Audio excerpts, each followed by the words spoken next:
Hello everyone, again we are back in our lecture class of energy conservation and waste heat recovery.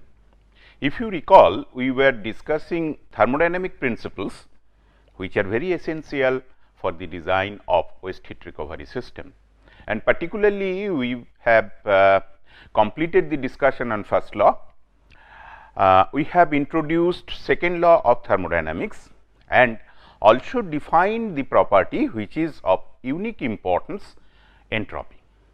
And then in the last class I have also shown you how to calculate the change in entropy during a process when we are considering the change of state of a solid or a liquid or change of state of an ideal gas. For other cases which are also important, I think one should refer a book of thermodynamics, because we cannot go into much details, then we have to compromise with what we want to do in waste heat recovery. Well, so the basic equation of entropy or basic definition of entropy which I have given, and let me write it once again. ds is equal to dq by t reversible, and from there we get ds should be greater than equal to dq by t if we consider any kind of process both reversible and irreversible. Then by integrating one can write S2 minus S1 is equal to 1 to 2 dq by t plus S gen or delta S gen, because this is an integration process. So, this equation I like you to give some attention. This is a very important equation. This is change of entropy for a closed system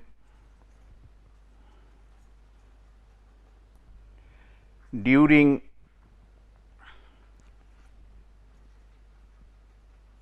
change of state from 1 to 2. So, you see what we have written here, S2 minus S1, entropy being a property of the system, it is a point function. S2 is the value of the entropy at the end of the process, that is at state 2.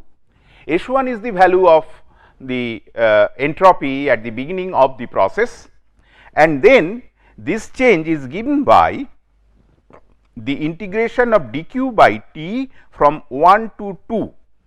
We have to remember this will be dependent on the path, and then there is S gen, because if the process is not a reversible one, if it is irreversible process, then there is some amount of entropy generation. So, this is one concept, again very unique, and we should pay due attention to this concept, that whenever there is a process, there will be entropy generation if there is any irreversibility. So, entropy generation S gen, again one can write it as I have told, it is an integration process, one can write it delta S gen, or more correctly one can write it S gen 1 to 2.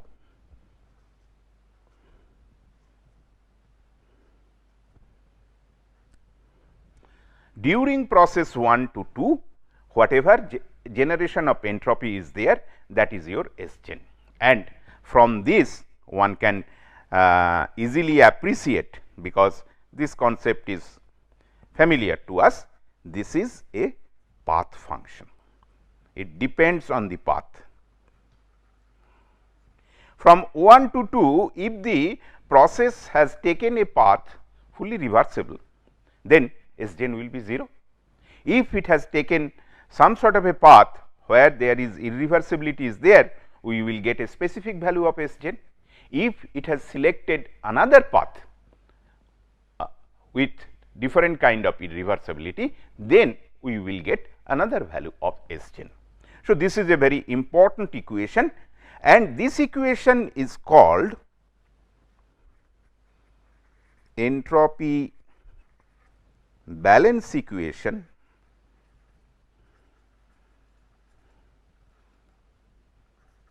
for a closed system. So, this is very important. So, for a closed system, what we can see that change in entropy, that is on the left hand side, that is equal to, or that comes from that generates, or sorry, that comes from the change of entropy of the system that results from heat transfer process, and that results from the irreversibility which generates entropy. One thing again I like to stress upon, I have shown dq by t, integration dq by t from 1 to 2, it indicates that there is only one heat transfer, but it is not so.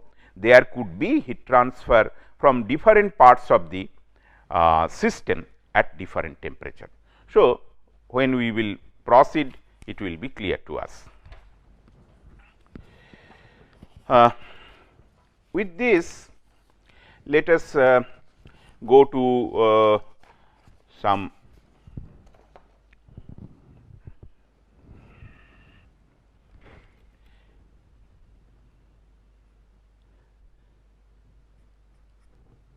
next. What we can do, we can write entropy balance equation for an open system,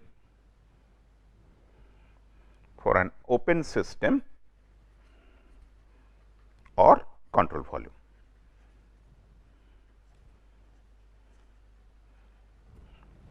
For an open system or control volume.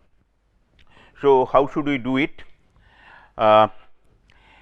You see, the concept of entropy balance can be done like this: S in minus S out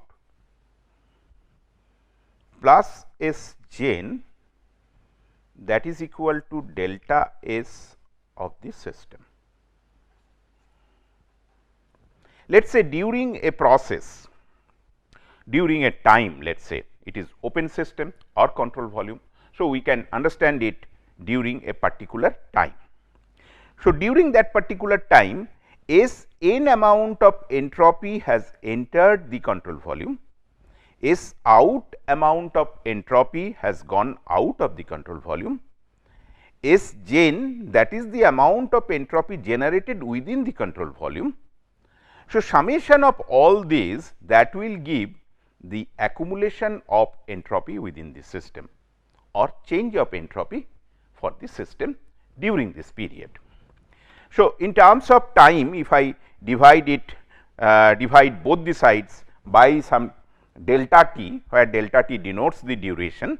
So, one can write S in, this is rate, S out plus S gen, that is equal to d S dt or delta S delta t, we can write it control volume C V. So, this is basically the top one I have written system, which is nothing but which we can write for an open system and also for a closed system, but now we are considering for a control volume. So, let us write C V. So, how entropy can enter this system? If it is a closed system, then there is only one way of entering the system, that is through heat transfer.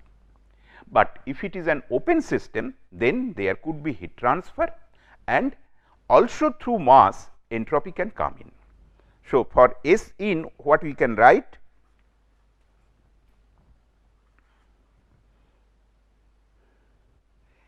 q k by T k plus sigma m I s I minus sigma m E s E, that is equal to, and plus S gen.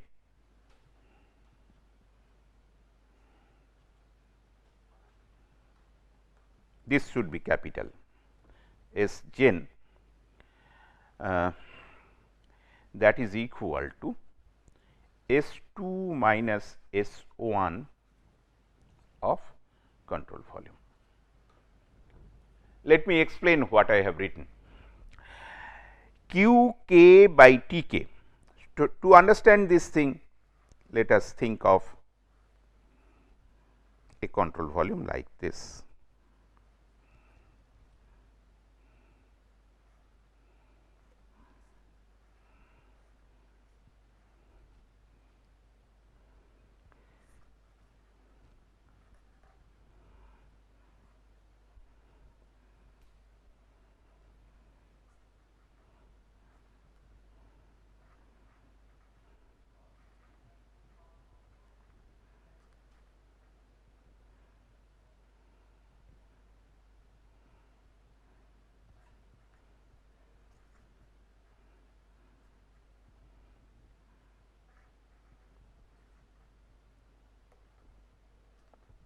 So, I have schematically drawn a control volume, which notionally having 2 inlet and 2 outlets, to indicate that there could be multiple number of inlets and multiple number of outlet. So, this is some sort of a multi-port control volume.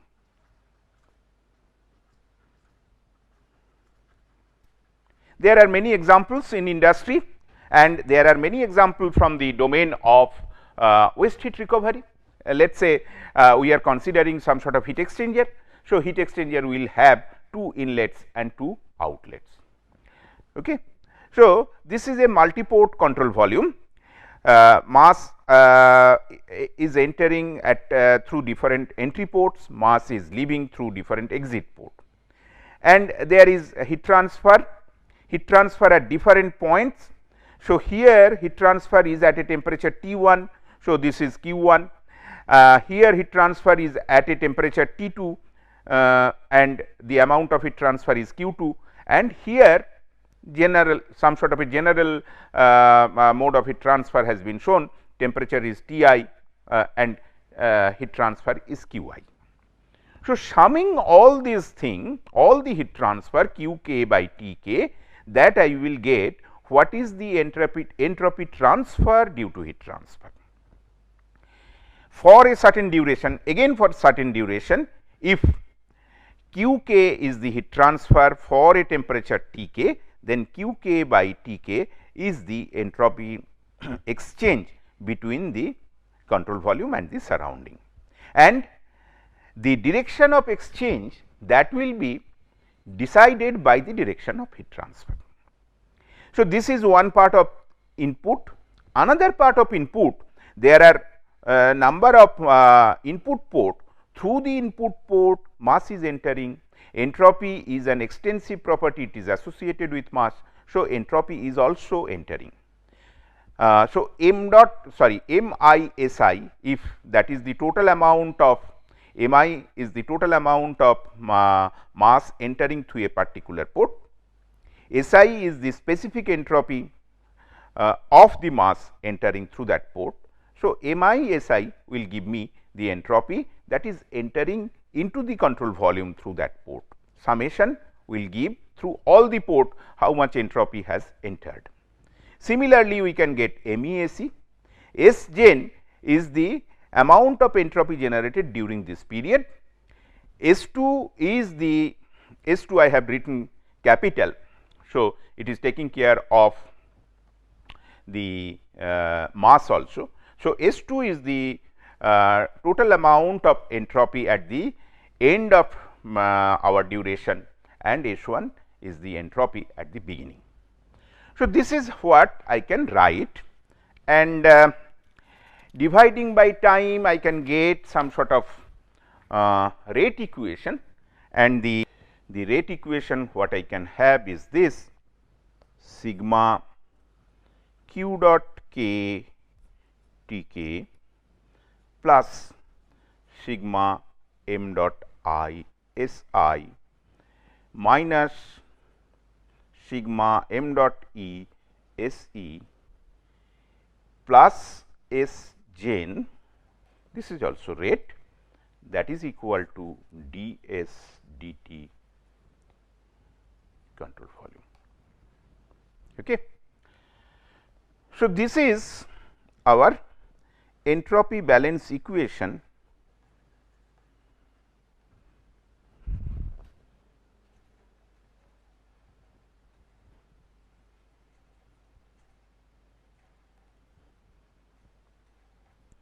for an open system.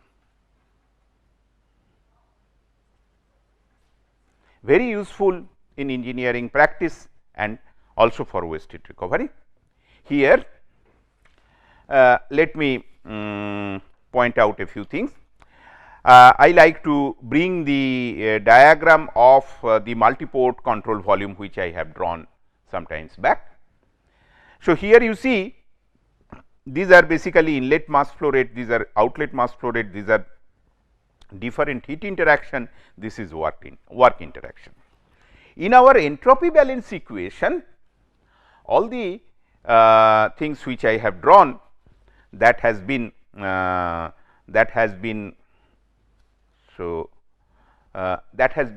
put here, which are relevant, but you can see that there is no contribution of the work transfer term.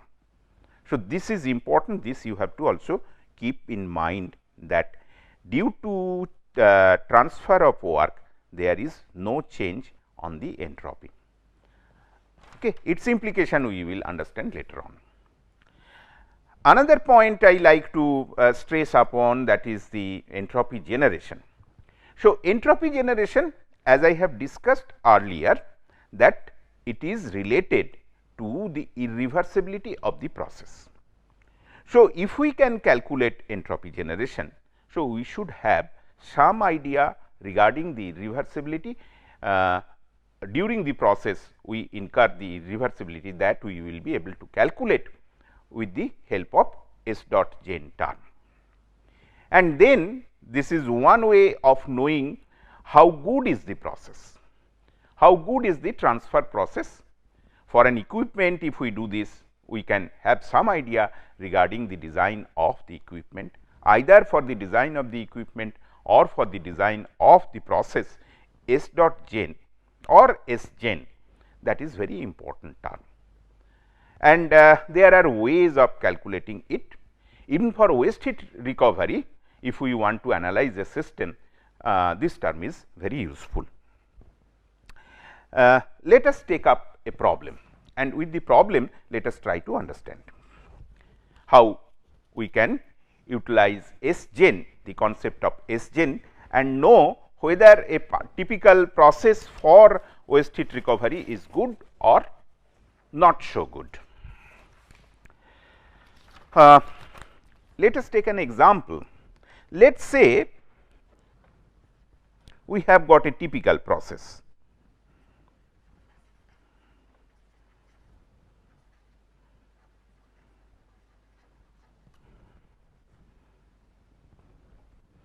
So,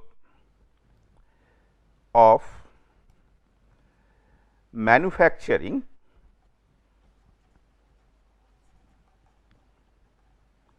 a product.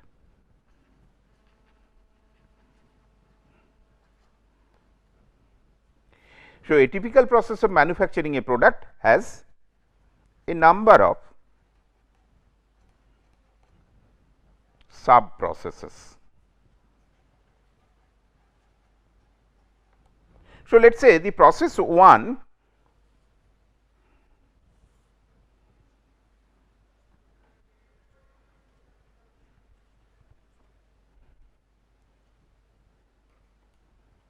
process 1, heating.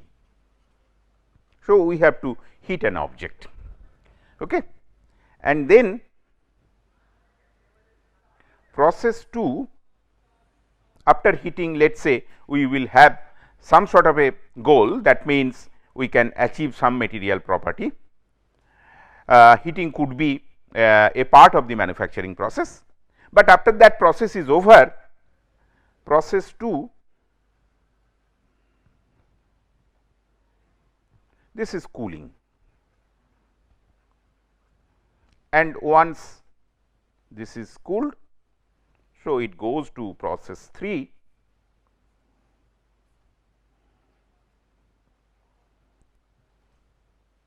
this is finishing. So, let us say some metal object we are manufacturing. In the first process we are heating it, maybe to achieve certain material property or shape or whatever it may be. Then we have to cool it, because during finishing a process we cannot allow the hot object. Okay. So, let us say this is what we want to do, and let us take a very typical example. Let us say a 50 kg of iron block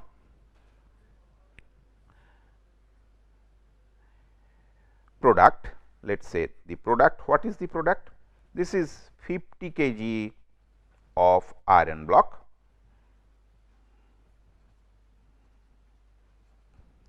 and this is during the process of heating, it is heated at 500 Kelvin, okay. And then it has to be cooled, to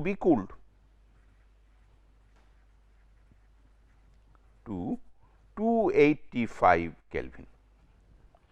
So, now our focus is on the cooling process. Just to explain the entire thing, how it fits in, how it may fit in industry, I have described all these things, but our focus is on the cooling process. So, let us say in the existing plant the cooling is done by throwing this piece of iron in a large tank.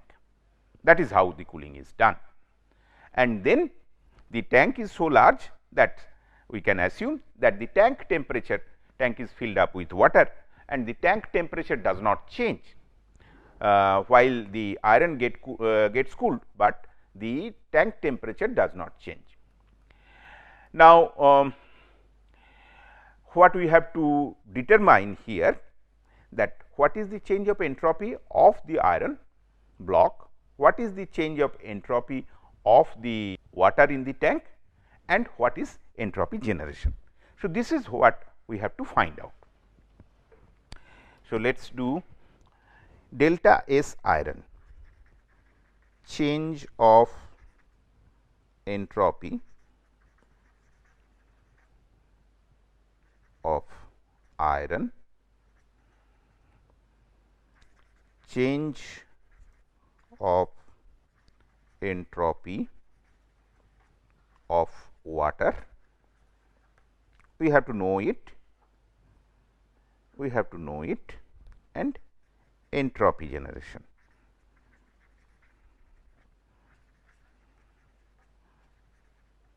So, this is our problem statement, and then we will see what is its implication in waste heat recovery. All right. So, first let us try to find out delta S iron, that is equal to, how we can find out? Already in my last class I have discussed and I have told how to calculate the change of entropy for a solid body. Okay. So, it will be something like this. It will be m into, m is the mass, m into S2 minus SO1, that is C average ln T2 by T1.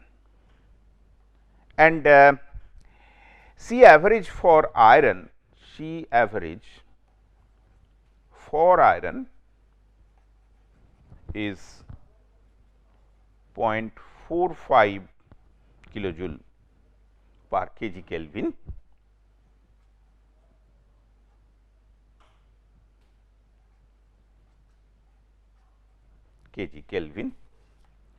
So, from there what we get, this is 50 into 0.45 into ln of 285 by 500. So, this will be equal to 12 minus 12.65 kilojoule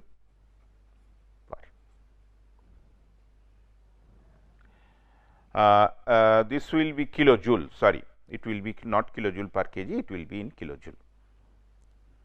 Already we have taken the mass into consideration. So, this will be kilojoule only. So, let me write it minus 12.65 kilojoule. So, what is the heat transfer? So, this is the entropy change for the iron, kilojoule per Kelvin. This is the entropy change for iron. Now, what is the heat transfer? Heat transfer from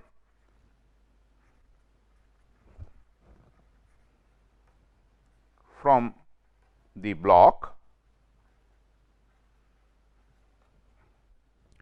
So, that will be minus Q out, that will be m into C average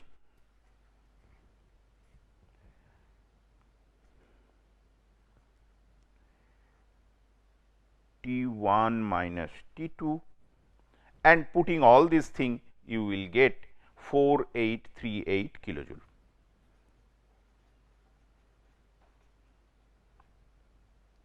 So, this is the magnitude for iron block, it will be a negative quantity, and this will be a positive quantity for the water in the tank. So, now very quickly if I calculate what is the delta S for water. So, we will have 4838 by 285, that is 16.97 kilojoule per Kelvin. So, these are the values we will get from the entropy change of water. So, mind it, heat is transferred to the water, and that is why it is positive, and entropy change of the water, that will be also positive. That means, the entropy of the water will increase. So, we are not yet finished, some part is left, some implications are left. So, we will start from here in our next class.